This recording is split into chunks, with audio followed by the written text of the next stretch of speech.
안녕하세요. 저는 PPT와 조명을 맡고 있는 손현택 선생님. 꽈르, 저는 유머와 재치를 담당하고 있는 김한빈 선생님입니다. 안녕하세요. 자, 오늘은 예배 시작하기 앞서서 광고로 먼저 시작할 건데요. 우리 예배 시간이 몇 시죠? 네? 몇 시라고요? 몇 시냐고요? 10시죠. 10시. 10시에요, 10시. 우리 예배 시간은 언제나 10시 전부터 준비할 수 있도록 했으면 좋겠어요, 친구들. 너 대사 까먹었냐? 보고해요. 이거 보고 하라고. 자, 두 번째 광고입니다. 이제 온라인 예배 준비는 3, 2, 1, 고. 버블. 먼저 몸을 좀 깨끗하게 씻고 이제 옷을 이렇게 단정하게 입고 성경책을 챙기고 9시 55분까지 준비하시면 됩니다. 꼭 9시 55분까지 준비하셔야 돼요. 자고 일어나니까 실시간 스트리밍이 끝나 있더라고요. 55분까지 같이 다 준비했으면 좋겠어요. 그리고 마지막으로 이제 카운트가 나오면 다 같이 기도로 예배를 준비했으면 좋겠어요. 세 번째 광고입니다. 온라인 예배 출석 체크를 할 건데요. 들어오면은 처음으로 안녕하세요 누구누구입니다 라고 인사해줬으면 좋겠는데, 선생님의 개인적인 생각으로는 교이루라던가 아니면은 꽈르 샌프란시스코에서 꽈뚜비에요 라는 약간 이런 2020년에 살아가고 있는 우리 10대 청소년들의 힘을 보였으면 좋겠습니다. 저는 많이 기대하고 있어요. 큐티. 자, 네 번째 광고입니다. 큐티 꼭 잘해주세요. 잘해주세요. 잘해주셔야 돼요. 잘해달라고요. 잘 안 하시면 알죠? 큰일 나요. 다섯 번째 광고입니다. 연락이 안 된 친구들을 제외하고는 모든 친구들한테 큐티집 배송을 전도사님께서 끝마치셨어요. 이제 큐티집은 한 사람당 3,000원씩 내면 되고요. 이제 우리가 이렇게 비대면이 끝나고 나서 대면하게 됐을 때 3,000원을 제출해 주시면 돼요. 여섯 번째 광고입니다. 이번 주부터 유튜브 스트리밍에서 셀 모임을 하기로 했었는데 영상 편집과 이런저런 것 때문에 죄송합니다. 일곱 번째 광고입니다. 친구들이 헌금을 드리려고 할 때 교회에 정해져 있는 계좌로 입금해주면 돼요. 보내실 계좌는 356-0595-535013 김한빈 농협입니다. 잘 부탁해요. 온라인 계좌 여기 나가시죠? 여기 나가요. 여기 나가니까 이쪽으로 한번 넣어주시면 될 것 같고요. 자, 마지막으로 여러분 계약하셨죠? 다 학교 가는 친구들만 있겠죠? 학교 가요? 난 안 가는데. 아무튼 지금 코로나 2.5 단계로 인해서 다들 많이 힘든 상황 속에 있는 거 알고 있어요. 근데 우리가 더 기도랑 예배로 약간 무장되고 준비하는 중고등부 친구들이 됐으면 좋겠습니다. 사실 사회적 거리두기는 부모님이랑도 해야 돼요. 하나님이랑은 안 둬도 됩니다. 맞아요. 하나님이랑은 두지 마요. 절대로. 자, 이어서 이제 찬양을 시작으로 예배 시작합니다. 예배 잘 드려요. 안녕.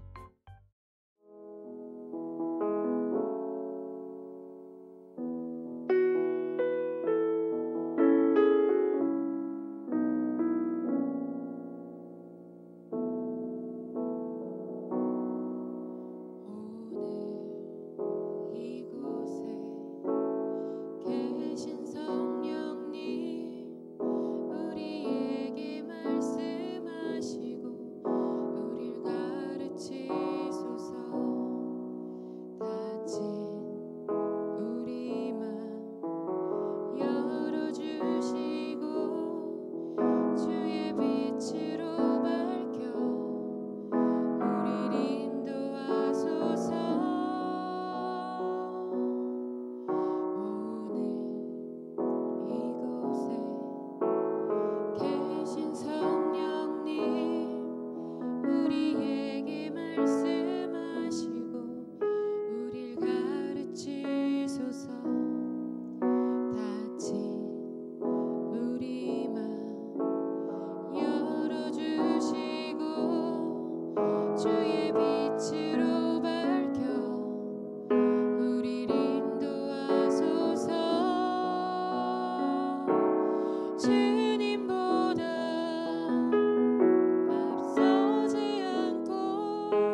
말씀하여 주시옵소서.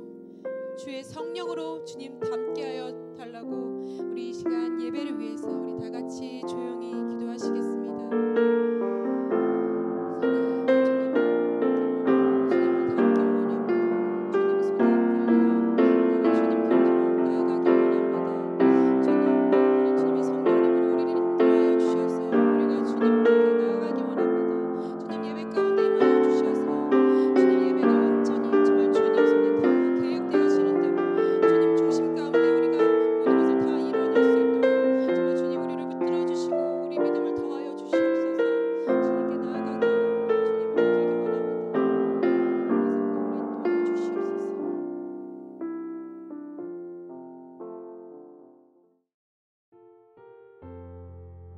하나님 감사합니다.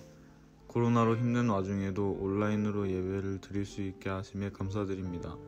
코로나 현상이 빨리 사라져 교회에서도 예배를 드릴 수 있게 도와주세요. 이번 한 주도 무사히 지켜주셔서 감사합니다. 예수님의 이름으로 기도드렸습니다. 아멘.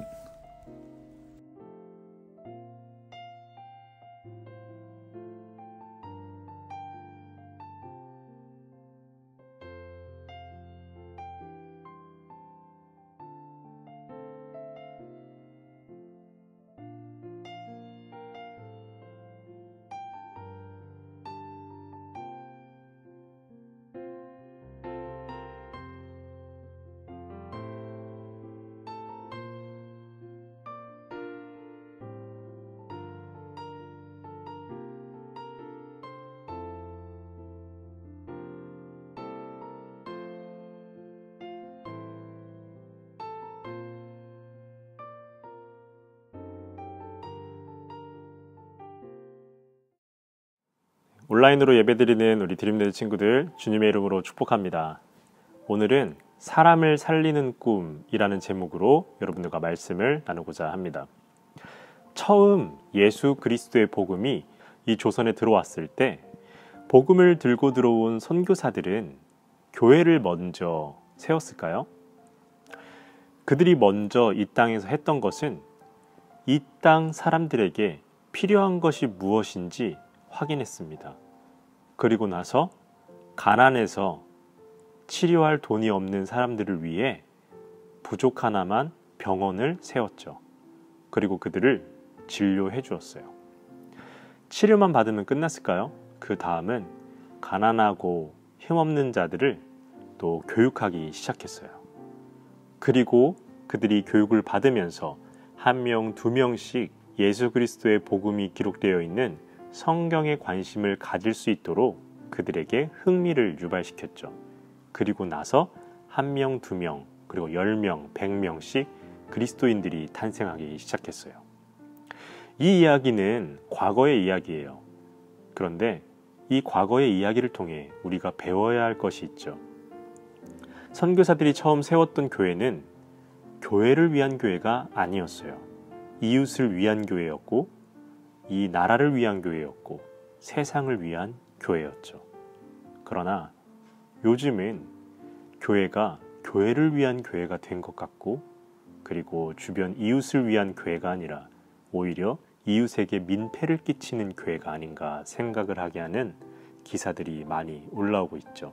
이런 씁쓸한 현실 그리고 코로나19를 살아가고 있는 우리들이 요셉의 꿈이 기록된 창세기 37장을 한번 읽어보면서 우리가 이 땅에서 어떻게 살아가야 될지 다시 한번 생각해 봤으면 좋겠어요. 이 창세기 37장은 요셉의 꿈을 말하기 전에 요셉이 먼저 어떤 인물인지 이야기를 해주고 있어요. 37장 2절을 보면 요셉이 17살이었다는 말이 나와요. 지금으로 말하면 고등학교 1학년이죠. 그리고 마지막 부분에서는 요셉이 형들의 잘못을 아버지에게 말하더라. 그러니까 일러 바쳤다는 거죠. 그렇게 요셉의 인물이 설정되어 있어요. 여러분들도 형제들이 있죠. 누나, 언니, 오빠, 형, 동생이 있는데 여러분들이 그 형제들의 잘못을 부모님께 일러 바친다면 부모님이 어떻게 반응하나요?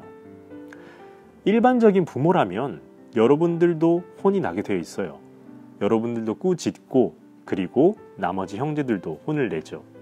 그런데 이 요셉의 아버지였던 야곱은 조금 다른 태도를 취했어요. 오늘 보면 3절을 한번 읽어보도록 하겠습니다. 자, 여러분 성경책 보고 3절 읽어볼게요.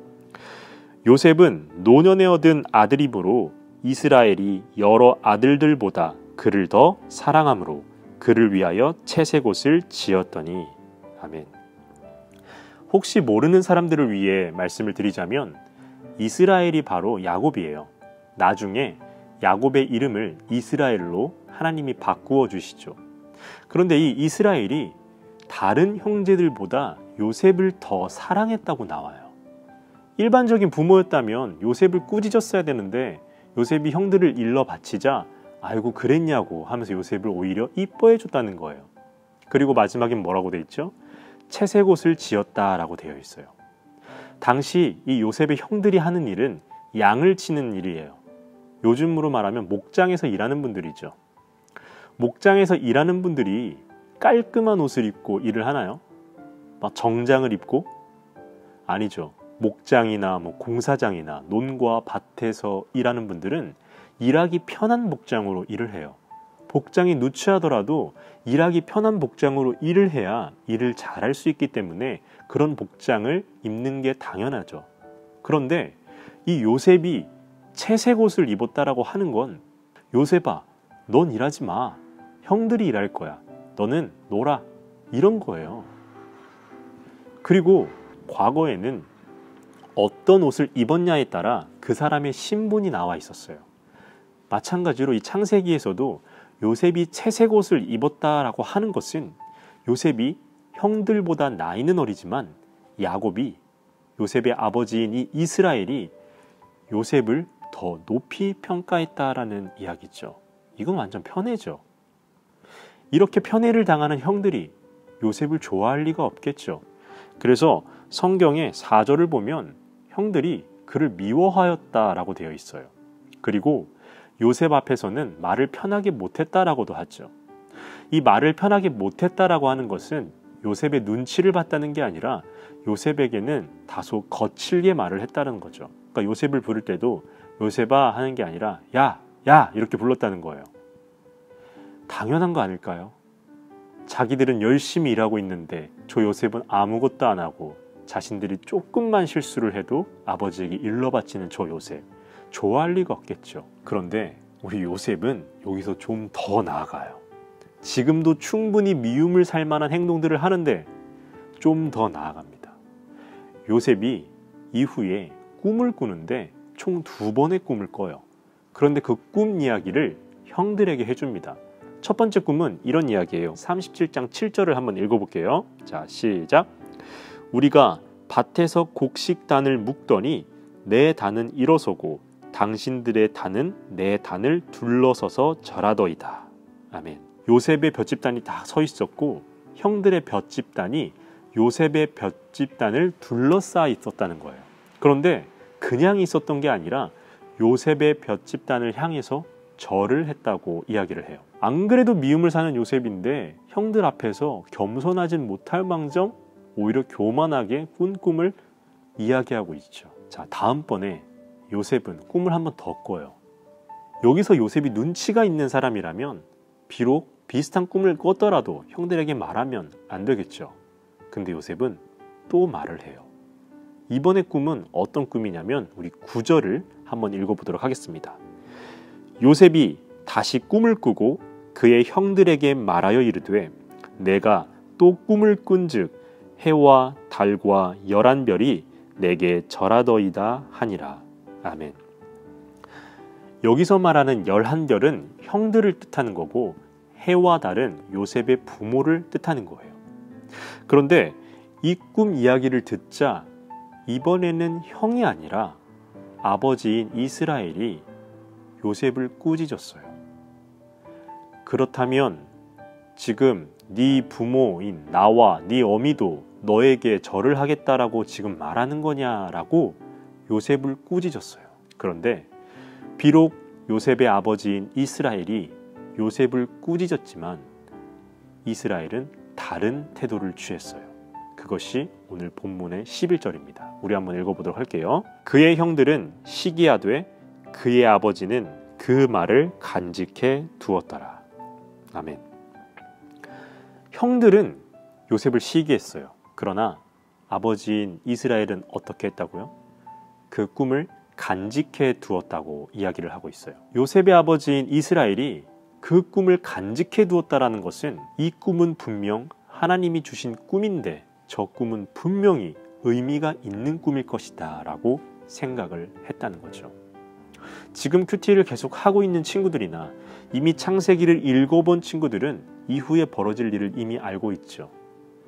요셉이 꾼 꿈은 요셉만을 위한 꿈이 아니라 요셉과 그의 형들, 그의 가족들 모두를 위한 꿈이었어요. 다시 말하면 요셉 자신을 살리는 꿈이 아니라 그 가족 모두를 살리는 꿈을 꾸었다는 이야기예요. 요셉의 꿈은 하나님이 주시는 꿈이었어요. 하나님이 주시는 꿈은 한 사람만을 위한 꿈이 아니에요. 너 혼자 잘 먹고 잘 살면 돼. 그러니까 내가 너를 도와줄게 라는 꿈이 아니란 이야기예요. 나를 통해 모두를 이롭게 해주는 꿈이 바로 하나님이 주시는 꿈이에요. 모 목사님이 이런 말을 했어요. 이 세상에는 두 종류의 사람이 있다고. 첫 번째는 5,000명을 먹이는 사람. 두 번째는 5,000명이 먹을 것을 혼자 깔고 앉는 사람. 여러분들은 어떤 사람이 되고 싶으세요? 전도사님은 여러분들이 5,000명을 먹이는 사람이 되길 축복합니다. 5,000명을 먹이는 사람은 어떤 사람일까요? 여러분들에게 도움의 손길을 내밀 때 여러분이 그 손을 잡아줄 줄 아는 사람이에요. 약자를 괴롭히고 약자를 짓밟는 사람들을 향해 분노할 줄 아는 사람이에요. 그리고 나 혼자만이 아니라 나를 비롯한 내 주변 사람과 이 나라를 위해 열심히 일하는 사람이에요. 그 사람이 5,000명을 먹이는 사람이에요. 그리고 그 사람이 바로 사람을 살리는 꿈을 꾸는 사람이죠. 우리 드림레드 친구들, 이 힘든 시기에 요셉의 꿈을 기억하세요. 그 꿈은 요셉 한 명을 위한 꿈이 아니었어요. 자신의 가족 모두를 위한 꿈이었습니다. 그러므로 사람들을 살리는 꿈을 꾸며 정의로운 길을 꿋꿋하게 걸어가는 우리 드림레드 청소년들이 되시길 주님의 이름으로 축복합니다.